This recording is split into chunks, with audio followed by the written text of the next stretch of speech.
Boldwood presents The 3 a.m. Shattered Mums Club, written by Nina Manning and read by Josie Charles. The moral right of the author has been asserted. This performance is owned by Boldwood. Chapter 1. Sophie. It was precisely 17 minutes past midnight on Friday, 15th February, when Sophie finally lost control of her bowels. It was less of a loosening, as she had been quietly advised by elder relatives who had been through labour before, and more of an anus explosion. The second of the two cheery but firm midwives who had arrived in Sophie's sitting room a few minutes before began the evacuation of the birthing pool, supporting Sophie as she hauled her leg over the side. Jeff, Sophie's boyfriend, who had been laid out with his neck against the lip of the birthing pool, his head flopped back, eyes shut and mouth slightly open, arms over the side as though he were in a hot tub in a Cotswolds holiday cottage, shot out of the water at lightning speed. The water changed to a muddy brown just as Sophie was lifted out and onto the sofa. Baby Max was delivered half an hour later, along with what the midwife referred to as a teeny wee tear. As Sophie lay still and somewhat shocked on the sofa, the midwife tacking her perineum back together, she was certain she heard Jeff whisper, "Make sure to get it all nice and tight." But Sophie had inhaled a whole tank of gas and air and had probably imagined it. Finally, 13 hours after her first contraction, Sophie was propped up in bed wearing the biggest knickers she had ever owned, stuffed to the breeches with a pad the size of a toddler's mattress, and holding her brand new son. Yesterday, she was Sophie West, a 33-year-old social media influencer and health guru. Today, she was a mother. Hey there, healthy bods. It's Sophie, still here with loads of fab tips for you on staying fit and healthy, even though I just pushed a whopper out of my nether regions just over 2 weeks ago. Yes, it wasn't glamorous, and it hurt more than I believed any of you said it would. We have had a gorgeous couple of weeks cozied up in the house, just me, Max, and Jeff. And now I'm ready to start whipping your butts back into shape. You might think that as soon as you give birth to that beautiful doe-eyed replica of yourself, all the healthy eating regime must go out of the window. But believe me, there is a way to keep it up. It's called stamina. Think of those shiny abs and bulging biceps you worked so hard to achieve. You must keep it up. Listen, I know how hard it is, and my life has just got a whole lot harder as I now have a tiny baby that is literally sucking the life out of me, and so I'm going to have to work extra hard. But I'm doing it for you guys because I love you, and you have totally been there for me through all this pregnancy with your tips and just general bump love. I'm not going to be one of those mums who post endless pics of their baby either. Max may make a cameo appearance from time to time in these vlogs, but basically it's just me and you guys. And you know what? After what I have just been through, I know we are stronger than we ever consider ourselves to be. So put that bread bin lid back on and push the cookies to the back of the cupboard. Seek out your quinoa, fresh veg, nut butter, and bags of almonds. Because I'm back and I'm ready to give you all the help you need to maintain that perfect bod. Mwah! Sophie blew a kiss at the camera, then let out a huge sigh. She rubbed at her face where she had applied flawless makeup just an hour earlier and pulled off the pink sports leggings that were digging into her sides. She looked at the red marks they had left behind around her waist and hips, two areas of her body she barely recognised anymore, and walked away from the corner of the bedroom she had transformed into a vlogging area. The bedroom was her space, and as much as Jeff constantly griped at how cluttered it felt, he only occupied it to pass out at the end of the day, and had never participated in any of the decor and certainly none of the cleaning, so she felt he didn't have any right to comment. Sophie flopped onto the bed in her huge knickers, which were still stuffed with a heavy flow maternity pad. The healing process was taking much longer than she had anticipated. She had imagined she would be back to her old self by now, going for long walks with Max wrapped up in his pram, then returning pink-cheeked and glowing with maternal vitality. Not still be wincing every time she coughed, or better still, not having to pee in the bath with the shower head spraying between her legs to stop the burning sting. She remembered an image she had seen on Facebook a few months back of an old school friend posing in front of a Silver Cross grey pram with the beach in the background. The picture had been captured by her husband, and below it he had written, "Just 3 days after giving birth. What a woman." "That will be me," Sophie had announced to Jeff as she had shown him the picture and caption. And she had truly believed it. 100% babes, Jeff had said back to her. Surely, Sophie thought, she should be up and about by now, 14 days after having Max. But she was still finding it hard to move around the bedroom, let alone lug a pram up and down a promenade and pose for photos. Why weren't things turning out as she had imagined? This was not how it was supposed to be. Sophie looked back over at the camera and realised she hadn't turned it off and the backlight was still glaring at her. She used it to highlight the expensive, flamboyant wallpaper she had chosen to decorate that one wall. Her wall. The one wall that made it look as though she were in a separate room, an office maybe, and not in one of only 2 bedrooms in this tiny, terraced house in Clapham. She hauled herself up again, flicked the photography lamp off, and put the camera on the bed. 2 pieces of equipment that had set her back a fair bit and had spurred Jeff to mention the price once or twice.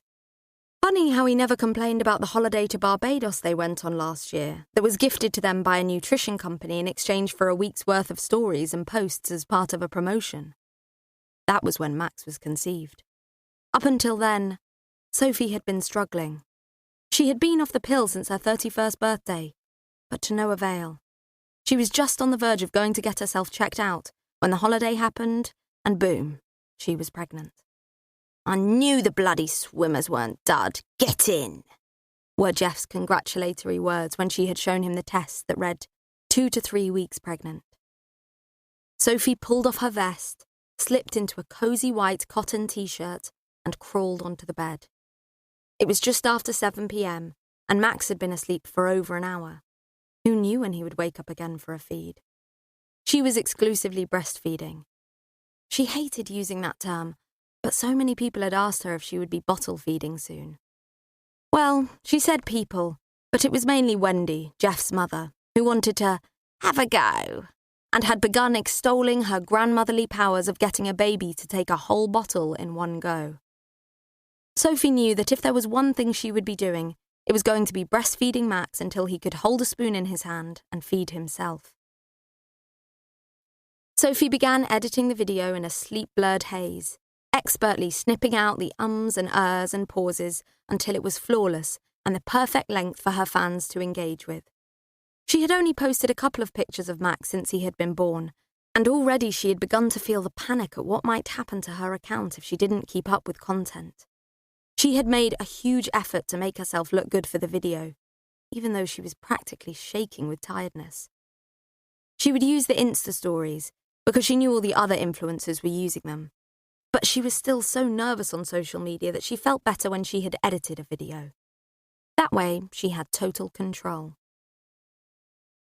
Sophie packed the camera and laptop and stowed it away in the corner of the room, took a peep in the baby bedside crib at a still sleeping Max, then climbed into bed, pulled herself under the duvet and closed her eyes. Just as she was about to fall off the ledge of consciousness into the land of sleep, Max let out a tiny mewl that grew rapidly into a fully fledged wail. Sophie sat up and pulled Max from his snuzz pod, a device that had prompted Wendy to ask what exactly co-sleeping was. In her day, babies were put in their beds and expected to sleep, and it didn't do them any harm. At which point, Sophie had looked over towards Jeff, who had been pointing his camera phone at his face in one hand, stroking his hair back with the other, whilst walking backwards towards the best light, and nearly tripped over the laundry basket. Sophie felt melancholy flood her body as she lifted her t-shirt and pulled a heavy, swollen breast from her maternity bra. She felt her whole body go tense as she looked down at Max, his tiny mouth in an O shape ready to receive his meal. He had no idea the amount of pain he inflicted on her for those few short minutes until he latched on properly, and they both fell into a flow. And she was so tired. She jolted as the tiny slithers of panic jabbed at her. How would she function again tomorrow? She took a deep breath and winced at the pain as Max greedily attached himself to her nipple.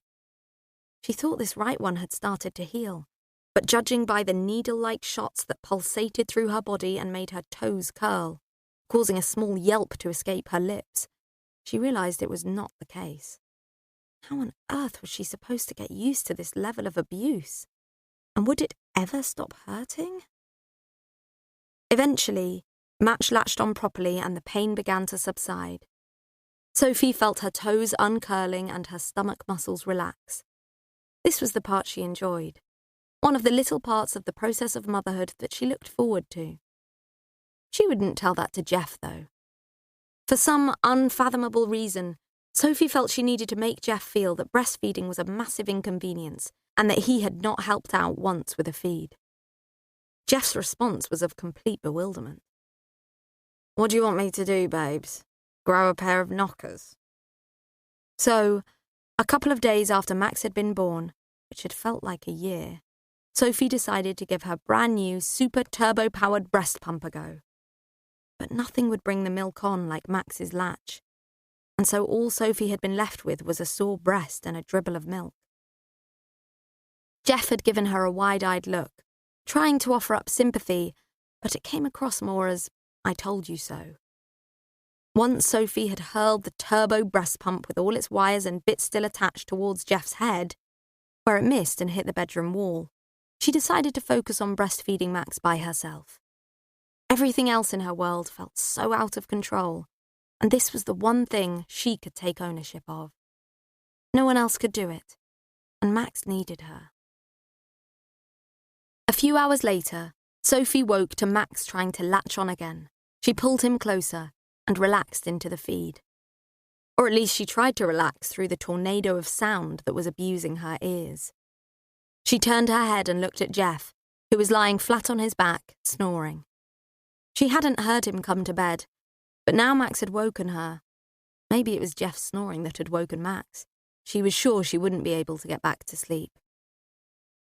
After he had finished feeding, Sophie lay there for what felt like ages, trying to get back to sleep, occasionally nudging Jeff so he would quieten for a few moments, only for him to begin his incessant snoring again seconds later. Eventually, she began to feel sick from tiredness and weak from lack of nourishment. She had done 2 big feeds in 4 hours, which was the equivalent to a massive workout, surely. Sophie tucked Max safely into his pod, slipped her feet into her fluffy slippers, and padded downstairs. The clock on the digital oven blinked, 03:02. Sophie felt a surge of panic. She'd experienced it a lot lately. Why was she up at this time? Max would be awake again in a few hours, and then she had all the housework to do, washing, shopping, and the endless sitting with Max as he stayed awake during the day for what felt like hours sometimes. He would only have a catnap throughout the day, leaving her very little time to do anything for herself, let alone more content for her social media. Jeff would leave at 7:30 in the morning, as usual, to go to work at the estate agents he had owned for over a decade now, Haddon's, aptly named after himself. Then he wouldn't be back until gone 6 p.m. Over 10 hours by herself. She was always desperately grateful when he returned, armed with pad thai takeaway or curry. Then she hated herself for how she followed him around the house, Max in her arms, whilst he unwound, removing layers, setting the food out, pouring himself his nightly gin and tonic that might or might not turn into 3 or 4, which would bring on immediate comatose. He would then wake in the early hours, drag himself to bed, and proceed to snore for the rest of the night. There was only one other room in the house, which was Max's nursery, so there was nowhere else she could sleep, unless she bunked down on the floor there. It was a beautiful room, and very inviting, with a big white cot and light grey walls. There were splashes of colour in the form of a rainbow-shaped rug, a few colourful prints of animals, and a blue blanket draped along the back of the cot. Max had yet to lie in this one. Sophie couldn't bring herself to put him in it. Besides, Max only wanted to be close to her, rarely anyone else. Jeff would take Max off Sophie's hands for an hour each night, whilst she went off and had a bath and painted her nails. No matter how tired she was, she had to keep up some level of maintenance. And she knew it wasn't just for her own benefit. Jeff had made a passing comment just before Max was born about mums who lost a bit of themselves after having their babies. "Although I'm sure that isn't going to be you, babes. You'll always look hot," he had added afterwards. But the only hot Sophie felt was the hormonal kind. Hot flushes through the night and any time she was trying to get Max ready, herself dressed or pack a bag. Last week, she had broken out in a full-body sweat trying to get into a bag of kettle chips, followed by both of her breasts soaking her top with milk that was due for Max, who had slept for 3 hours straight. Much to Jeff's amusement and her mortification. It had set her back for the rest of the day. Sophie had begun to feel as if it wasn't just Max who had been extracted from her on the day she'd given birth, but a huge part of herself had slipped out too, and she felt daily as if she were looking around and searching for it. She had heard of mothers missing their bumps after the baby was born, but Sophie missed who she had been. She had this constant, overbearing sense that she had forgotten to do something, and even though she had hours each day to sit and just be with Max, she struggled to do that. In order to push away that feeling, she tried to achieve something unrelated to motherhood every day, which was why she was back uploading content, even though Max was only a couple of weeks old. She felt as though she was missing out. If she didn't keep going, she would get left behind. It wasn't that she had itchy feet to be back to work. Her mind was already full with everything that Max needed from her. But she would get moments of panic. What if everyone forgot about her and all her followers left? She knew that being Max's mum was supposed to be enough for now. But she was 33. If she stopped and let the world pass her by, she could become a has-been before she knew it. She had to crack on and be the mum that managed it all. Everyone would look up to her and say how amazing she looked, how well her business was doing. She already had 135,000 followers on Instagram. She couldn't lose them because she felt a bit tired or a bit vacant that day. As she pottered about the kitchen, she thought about making some toast and marmalade, and then she thought of the calories that she would put on as a result and decided to forget about the snack for now. She would make some healthy porridge with fruit and seeds for breakfast. She could style it up and take a photo of it for feed. Give her followers a little boost in the right direction. After all, they followed her for a reason. Then she would get Max dressed up in that gorgeous snowsuit that her mum had sent and do a flat lay of him in it, then post that. She knew that would bring in a few thousand likes. If she could achieve those two things tomorrow, it would give her a sense of accomplishment. A warm feeling unfurled inside her stomach at the prospect, but it didn't evolve into the full wave of happiness she had expected. Although she had foregone the toast, she was still craving it, so decided to curb her pangs with a cuppa. She flicked the kettle on and pulled out a pucker tea bag. She imagined Jeff would still be snoring his head off, and although she could just move her and Max into the nursery, she knew it would be a slippery slope to a relationship counsellor. They weren't married as it was, but now Max was here, surely that was all the glue they needed to bind them together as a family. The kettle finished boiling, and Sophie stood next to the island in the immaculate white and grey kitchen. Jeff's immaculate white and grey kitchen. Sophie was now the mother of his son, and although they had been together for 4 years and were a couple living together, she wondered at times if she wasn't much more than a housemate with added benefits. But she knew that thinking those thoughts wasn't helpful, because it was 3 o'clock in the morning, and that was never the time to start analysing your life. She dunked her tea bag, staring at the clock on the oven, which now read 03:10. But she wished it was later, as she was struck by an overwhelming sense of loneliness. She wished more than anything there was someone she could call or text at this time of the morning, but it was just her, and that made Sophie feel sadder than she had ever felt. Chapter 2. Aisha. Why did she always feel in a rush when there was nothing to do except sit around and feed the twins all day? Over the last few weeks, there had been a rush of visitors all day long, so maybe that was it. Having given birth to twins 6 weeks ago meant Aisha had seen every member of her family, including her 2 older sisters, Carmel and Layla, her cousins, Reuben and Marcel. Even her best friend from school, who now lived up north, had made the effort to come down and visit. But Claire's reaction to the mass of dirty nappies, piles of bottles, and alarming tones of dual cries from the 2 tiny, helpless infants, and the way she had hurried out of the door after just 1 hour, made Aisha realise that Claire would not be making the trip back down from Hebden Bridge anytime soon. One regular visitor, however, was Aisha's mother, Martina, who had been coming over almost every day with Tupperwares loaded with her grandmother's recipe of jerk chicken, rice and peas, plus extra treats and bags of fruit and nuts. Aisha had been eating spicy food since she could first put a fork to her mouth, and because of her mum's Jamaican roots, she had craved it by the bucket load when she got pregnant, and it hadn't let up since.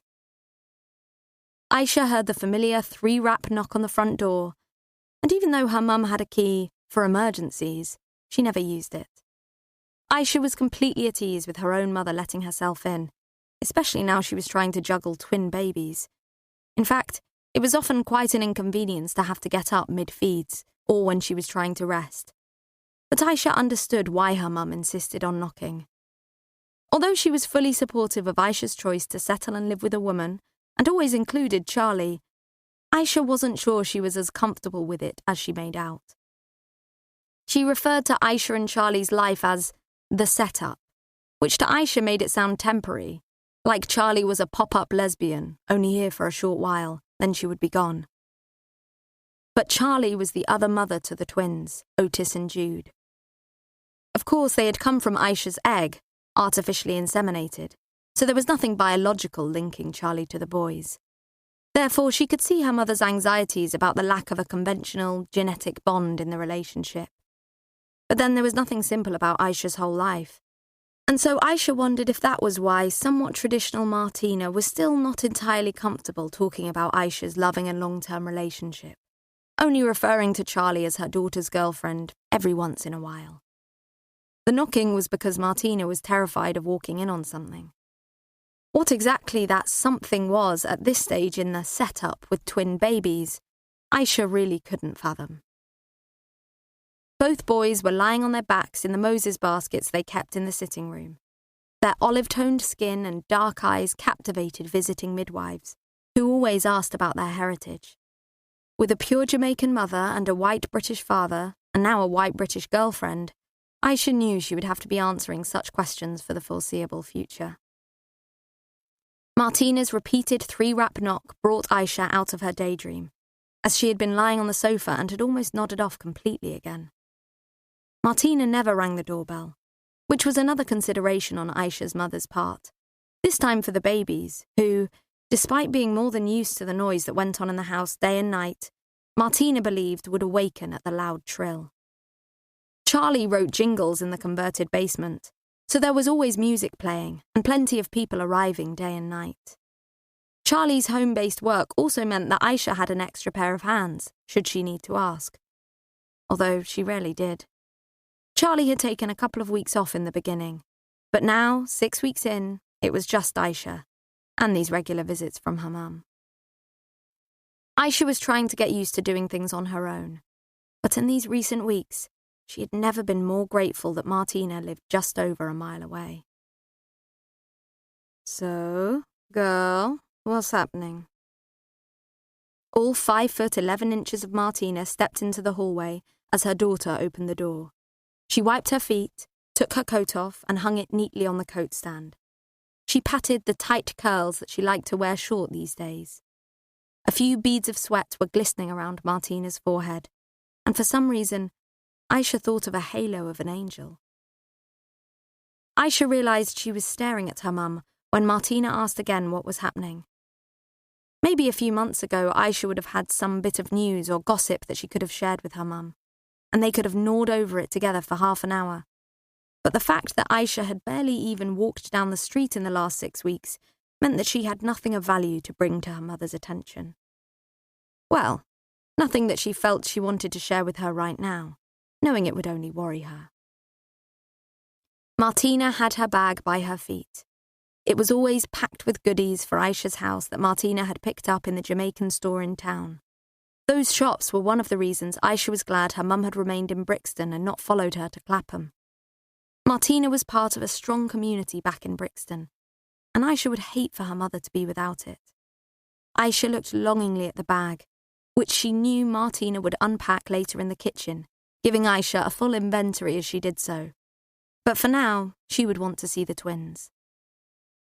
"Oh, Mum, nothing is happening. We're in the 4th trimester, I told you. We're just chilling." Martina, who was almost as broad as she was tall, also had a large chest, which had nursed 3 babies of her own, Aisha included, and 2 nephews. Aisha felt her mother's ample bosom brush against her shoulder as she squeezed past her in the tiny hallway, and it only served to remind her of her own failures as a mother, because she had not been able to breastfeed the twins. Martina squeezed Aisha's shoulder on the way past into the lounge, as though she could read her thoughts. She left behind her the strong smell of her vanilla perfume, and it took Aisha back to a memory of years before, when her mum was standing at the stove stirring vanilla custard at their small house in Brixton when she was about 10 years old. It was a bittersweet memory, because it had also been only a few hours before that her father had left, on the premise of going out to grab the morning paper. Martina had looked at the clock all day, wringing a tea towel between her hands. Eventually, she had pulled out a huge pot, filled it with 2 pints of milk and bird's custard powder, and began stirring. With the smell of vanilla custard lingering in the hallway whenever Martina arrived, Aisha was perpetually reminded of her father leaving. A strange dichotomy she had yet to overcome. Martina strode boldly into the lounge.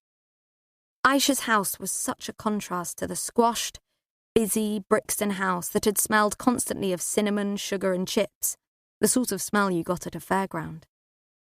There had been a lot of frying in their kitchen when Aisha was young. Growing up around so much food and then working in restaurants her whole life, it was a wonder she wasn't as big as a house. Aisha's 3-bedroom home was also a terrace. She had still wanted to feel the intimacy of neighbours on either side, but without the busy feel of her cousins and neighbours' kids trawling in and out all day.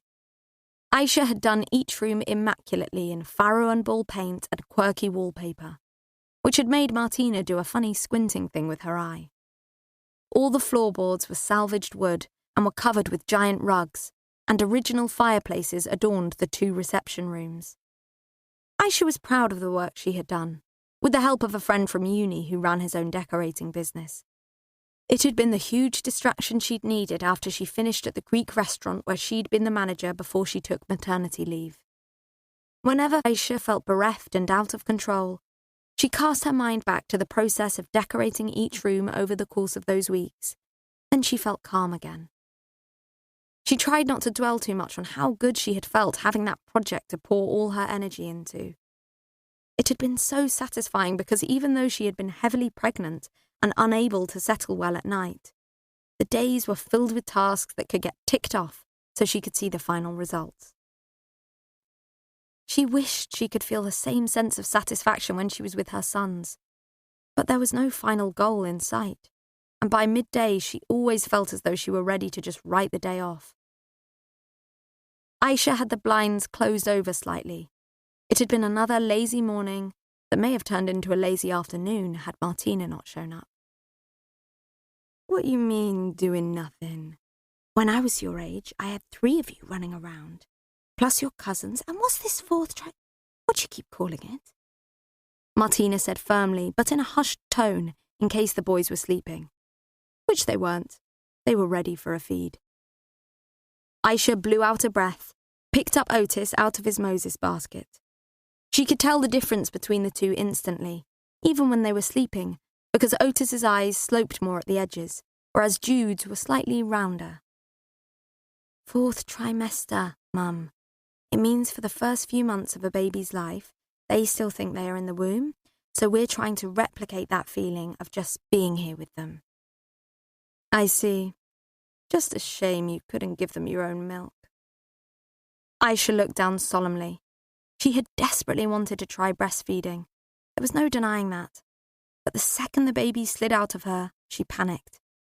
And then the juggling of the two of them just didn't come as naturally as she had hoped. And then the milk just wouldn't come. She was still mourning the loss of what could have been a beautiful journey, and now hid behind the excuse that she and Charlie wanted the feeding of the babies to be a shared experience. But that's something I can say I did not do. 2 at once. You be fine, girl. Bottle not gonna do the babies no harm, neither. Aisha accepted the half compliment. She knew it was the best she would get from her mother, hardened by the sudden disappearance of her father and raising of her own babies and 2 of her sister's babies alone. Martina's sister, Lula, had suffered the darkness after her babies were born, a common mental state of mind amongst many of the mothers in Brixton. Luckily, in a tight-knit community, there were always women like Martina to step in. Someone who was already suffering her own loss and tragedy somehow drew from her reserves to help. When Martina was doing such a selfless act for others, it would have been heartless for Aisha to try to explain to her mum how she had felt back then. How a sort of gaping hole had opened up, where the extra time for cuddles and listening had been handed over to her auntie's children, and without a father to step in, it hadn't closed. But she had grown up to love those children like her own brothers, so Aisha could never complain of being lonely in that sense. It was a different sort of loneliness she had experienced then, and one that still seeped through now and then. But she didn't want to talk to either Charlie or Martina about how that strange, nagging feeling in the pit of her tummy she experienced as a child, when she had worried constantly since the day her father had left, was back. And the reason she didn't want to mention it was because she didn't understand it. It was clear why she had those feelings back then. Martina's time and patience were suddenly stretched from 3 kids to 5 overnight. But this feeling here, now, didn't make sense. It wasn't in the right context for a start. Where was the real fear factor? She had Charlie, who adored her and the boys. A mum, who may have been strict when they were young, but was trying to make up for it now with her time and love for her grandsons. The house she and Charlie had bought was all finished, so even when there was a certain amount of mess in the house, it didn't look too grim against the backdrop of the smart walls and minimal furniture. There was nothing, other than the incessant wails of 2 babies that generally needed tending to at the same time, day and night, that should be stressing her out. Charlie had said if things began to feel as though they were getting on top of her, she would organise a cleaner to come over. A cleaner? Aisha had thought. She wasn't sure that someone dusting around her and the boys would help with the tightening of her gut.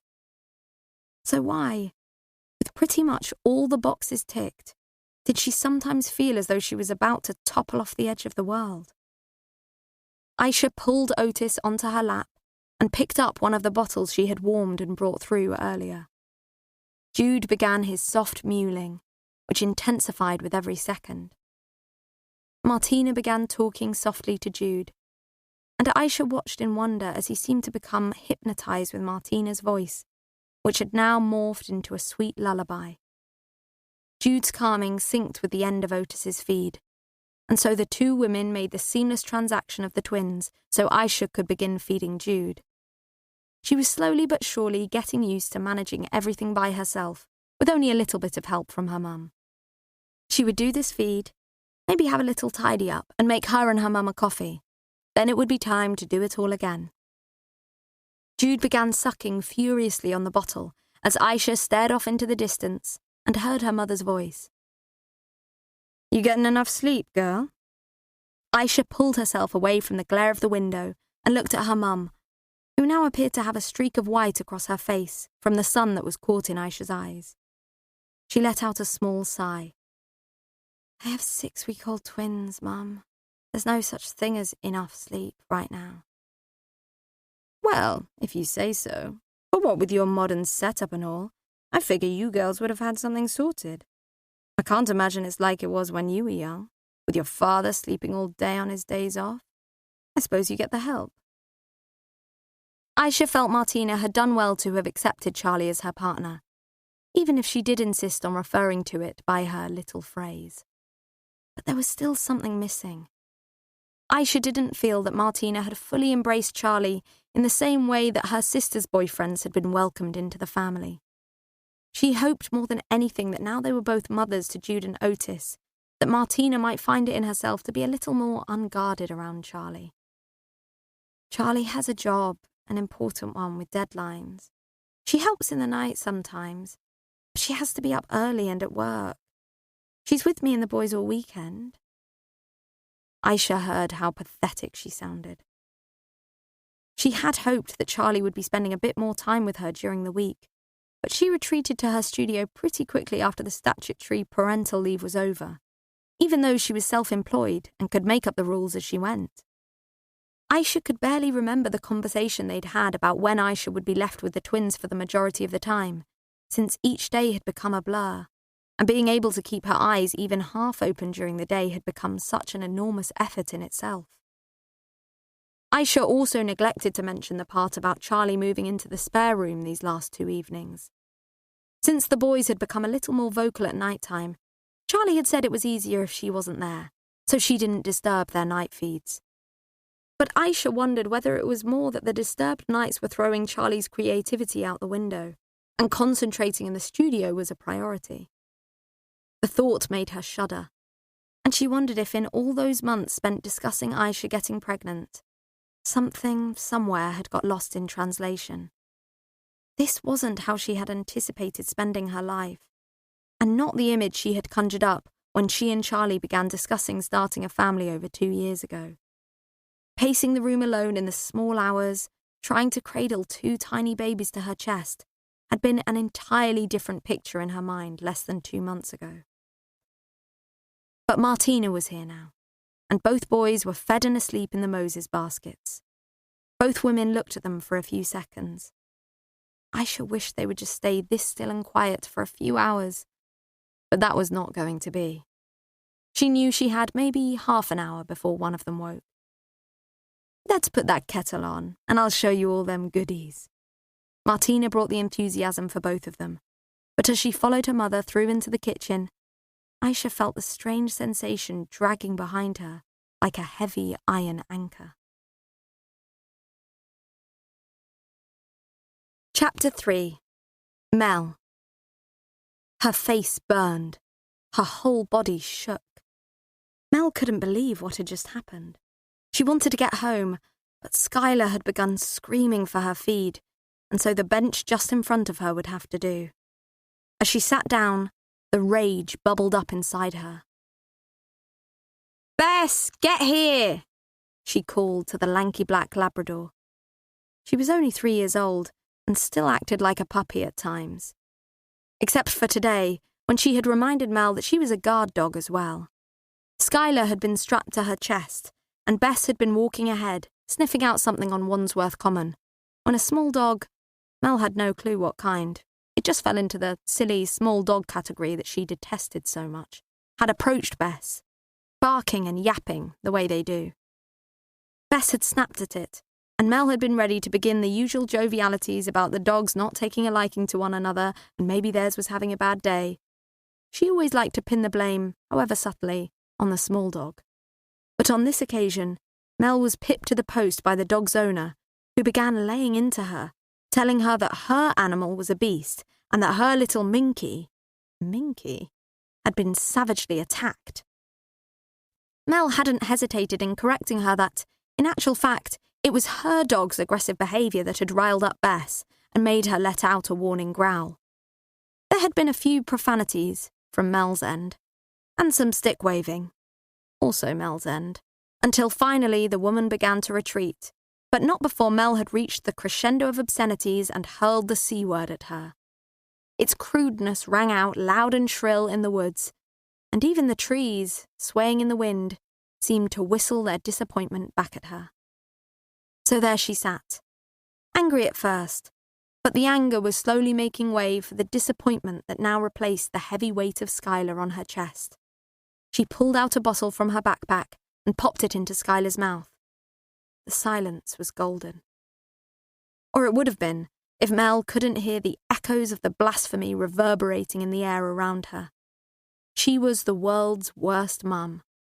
Skylar hadn't even reached 3 months, and she had already heard that word.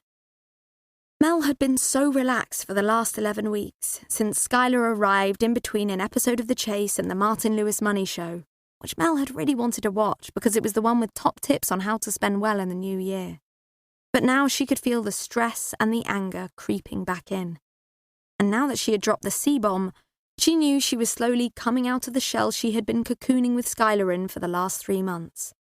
The baby moon was officially over. Skylar finished her bottle, and Mel rearranged her into the front carrier. A little skew-whiff, but it didn't matter because Skylar would be asleep in seconds, and home was only round the corner. They ambled back along the common until Mel rounded the corner into Fern Drive, a neat row of 4-bedroom terraced houses. Hers was at the very end of the long avenue dappled with trees. She had fallen on her feet, she thought whenever she arrived home, even after 10 years of living here. Her husband, Daz, sticking in the same job for 20 years, and the few thousand gifted for the deposit from his parents, meant they were paying a tiny mortgage, which was great at a time when Mel couldn't go out and work. She shuffled into the hallway with Bess in tow and dropped her keys on the table by the door. She went straight upstairs and eased Skylar out of her carrier and straight into her cot in one swift movement. Skylar barely flinched. It was a skill she had perfected when she had had her first child 11 years ago. Leia was now at secondary school, had TikTok, and therefore considered herself practically self-sufficient. But Mel had to keep her head about her, so she could keep checking in on Leia and not be that mum who has a baby and totally forgets she has another child. Leia was at such a sensitive, tricky age. Girls definitely grew up too fast these days, and as Leia practically passed for a teenager, Mel seemed to spend more time worrying about her than Skylar. She had been sure she was done with one child. Both she and Daz had agreed. They both loved their careers and their lives, and one would suffice. It took them until they were 32 to have Leia. And then, 11 years later, Mel had a meltdown when she realised that she may never experience giving birth or cuddling her own baby again. They agreed they would casually try. But Mel timed it exactly right and worked out when she would next be ovulating, but still figured she was probably too old now and nothing would happen. The next month, Mel held a positive pregnancy stick under Daz's nose, and they both shook their heads in disbelief. Basically, I've been this walking, fertile creature all this time. Think how many kids we could have now, she said, and they laughed at the prospect. Although the risks of pregnancy going wrong were higher, because Mel was a geriatric mother, as the doctor had dubbed her, her job as a professional singer and burlesque dancer meant she'd always kept herself fit and healthy. She had done HIIT training and yoga right up until Skylar was born, although she hadn't been on stage for many months. In fact, Mel realised, it was coming up for a year since she had last been in a club performing, even though she had planned to keep singing right up until the baby was born. It's funny how life has other plans, Mel recollected, as the thought of the last night she had been performing in the club made her shudder. Many remarked that Mel looked at least 10 years younger than her 43 years, and she felt it. So far, things had been going really well in the baby department. Skylar slept well, fed even better, and was basically a dream child. Mel had even managed to fit a little exercise in. She had begun to think about the stage again, but with mixed feelings. She missed it, and she knew her clients had missed her too. Robbie from the East End Club had been messaging her since she left, saying how much he was mourning his star act. But she was still nursing the wound of the last night at the club. Soon, she would need to start thinking about getting some gigs booked in.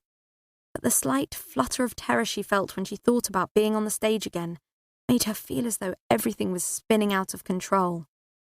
And it was something she was trying very hard not to think about.